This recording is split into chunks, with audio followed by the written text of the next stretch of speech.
સુરત મહાનગરપાલિકામાંથી આ સમયના સૌથી મહત્વના સમાચાર મળી રહ્યા છે। સુરત મહાનગરપાલિકાના આગામી 2.5 વર્ષ માટેના તમામ 5 મુખ્ય પદાધિકારીઓના નામોની સત્તાવાર જાહેરાત કરી દેવામાં આવી છે। સુરત મ્યુનિસિપલ કોર્પોરેશનના નવા પદાધિકારીઓના નામ જાહેર થતાં જ કાર્યકરોમાં ભારે ઉત્સાહ જોવા મળી રહ્યો છે।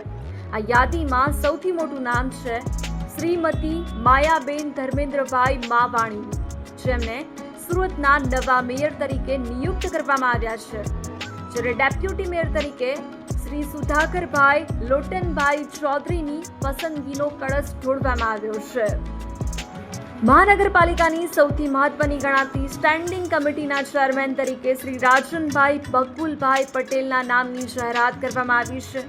આ ઉપરાંત શાસક પક્ષના નેતા તરીકે શ્રીમતી અલ્પાબેન મહેતા અને પક્ષના દંડક તરીકે શ્રીમતી ઉર્મિલાબેન શૈલેષભાઈ ત્રિપાઠીના નામ પર મહોર મારવામાં આવી છે।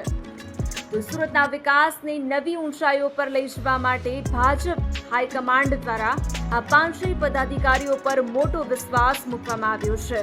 તો ગુજરાતના આવા જ તમામ નાના મોટા અને સચોટ સમાચારો માટે અત્યારે જ અમારી ચેનલને સબસ્ક્રાઇબ કરો।